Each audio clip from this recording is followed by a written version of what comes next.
Hello, today we will be continuing our verse by verse Bible study in the book of Matthew with Matthew chapter 23. Then spake Jesus to the multitude and to his disciples, saying, The scribes and the Pharisees sit in Moses' seat. All therefore whatsoever they bid you, observe, that observe and do. But do not ye after their works, for they say and do not. For they bind heavy burdens and grievous to be borne, and lay them on men's shoulders, but they themselves will not move them with one of their fingers. But all their works they do for to be seen of men. They make broad their phylacteries, and enlarge the borders of their garments, and love the uppermost rooms at feasts, and the chief seats in the synagogues, and greetings in the markets, and to be called of men, Rabbi, Rabbi. But be not ye called Rabbi, for one is your master, even Christ, and all ye are brethren. And call no man your father upon the earth, for one is your Father which is in heaven. Neither be ye called masters, for one is your master, even Christ. But he that is greatest among you shall be your servant, and whosoever shall exalt himself shall be abased, and he that shall humble himself shall be exalted. I want to stop there. So he's talking about the religious group of people. And if you don't know what's interesting about these people, with the borders of their garments and things like that, in those days, from what I understand, the way that their garments were, if they had like a very broad garment outside, that meant that they were more like holy than the other people and stuff like that. So Jesus is saying, they make broad their phylacteries and enlarge the borders of their garments. So on the outside, they were making a show that, like, hey, I'm more holy than you. Kind of like all the so-called priests today of the religions that wear long robes and fancy clothing, showing how holy they are. And they look what Jesus said they do. For they bind heavy burdens and grievous to be borne, and lay them on men's shoulders, but they themselves will not move them with one of their fingers. And look what it says. They love the uppermost rooms at feasts and chief seats in synagogues, and love to be called rabbi and master. And what's funny is he names three types of religious people. He says, don't call someone rabbi, don't call someone master, and don't call anyone on earth your father. Do you realize that that pictures the three big denominations that are literally against true Christianity? The Jews, they call their so-called teacher rabbi, and then master. Have you ever heard of the Masons in secret societies? They call the people that they follow, they call them master. And then you got your Catholics who call the Pope literally means papa or father, and they call their priest father. So he literally addressed every single large denomination that is completely against the scriptures and makes the scriptures of none effect by their traditions of men. So here we go. Verse 13. But woe unto you, scribes and Pharisees, hypocrites, for ye shut up the kingdom of heaven against men, for ye neither go in yourselves, neither suffer ye them that are entering to go in. Woe unto you, scribes and Pharisees, hypocrites, for ye devour widows' houses, and for a pretense make long prayer. Therefore ye shall receive the greater damnation. Woe unto you, scribes and Pharisees, hypocrites, for ye compass sea and land to make one proselyte, and when he is made, ye make him twofold more the child of hell than yourselves. I'm going to stop right there. This is Jesus speaking to the most religious people of his day. He just called them children of hell. And the people that follow these religious people with the nice garments and everything, and love to be called rabbi and father, he said, the people that follow you, you make them twofold a child of hell. Verse 16, woe unto you, ye blind guides. I'm going to stop right there. You go up to a Catholic priest and ask him where he's going when he dies. He does not know. He's the blind leading the blind. If you don't know where you're going, how are you going to guide someone to heaven if you don't even know yourself you're going? Verse 16, woe unto you, ye blind guides, which say, whosoever shall swear by the temple, it is nothing. But whosoever shall swear by the gold of the temple, he is a debtor. Ye fools and blind. For whether is greater, the gold or the temple that sanctifieth the gold? And whosoever shall swear by the altar, it is nothing. But whosoever sweareth by the gift that is upon it, he is guilty. Ye fools and blind. For whether is greater, the gift or the altar that sanctifieth the gift? Whoso therefore shall swear by the altar sweareth by it and by all things thereon. And whoso shall swear by the temple sweareth by it and by him that dwelleth therein. And he that shall swear by heaven sweareth by the throne of God and by him that sitteth thereon. Whew.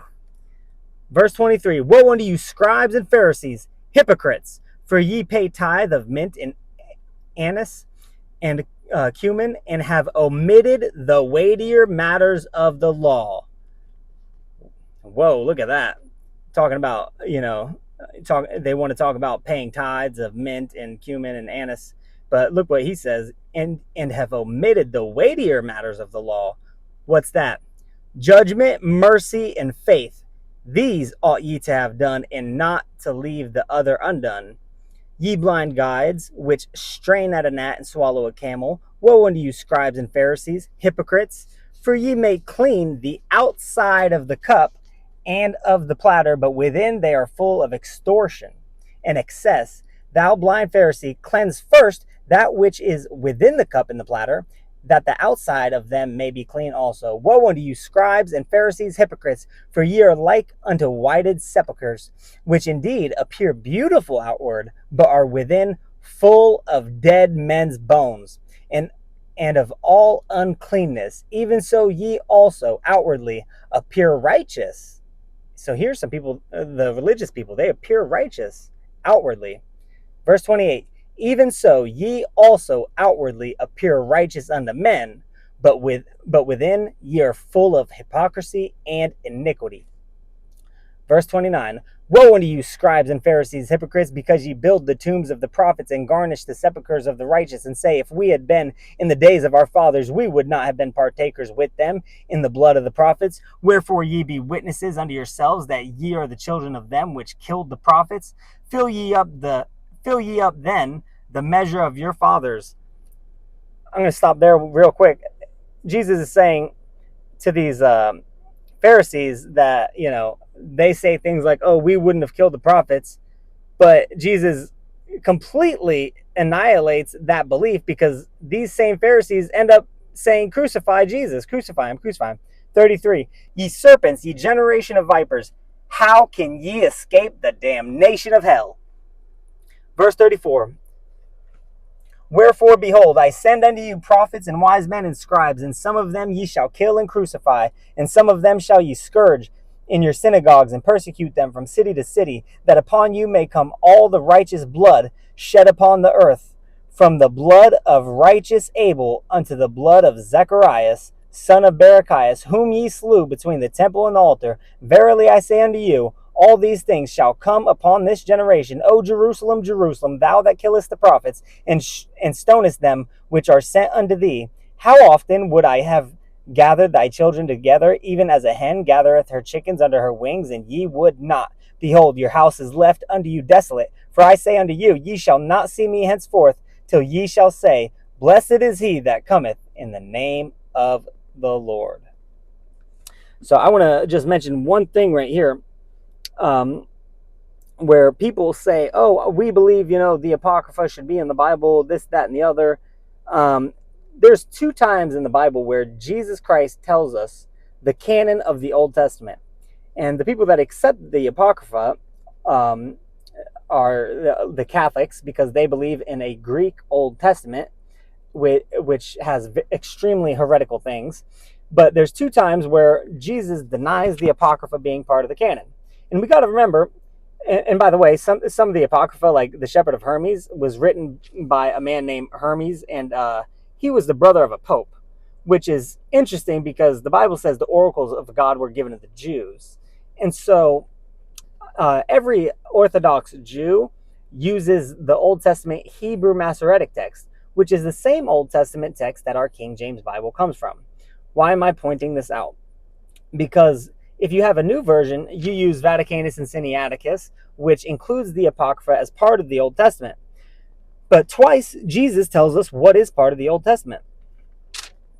And it says, verse 23:35, where he says, that upon you may come all the righteous blood shed upon the earth, from the blood of righteous Abel, that was the beginning, Genesis, unto the blood of Zechariah, son of Berechias, whom he slew between the temple and the altar.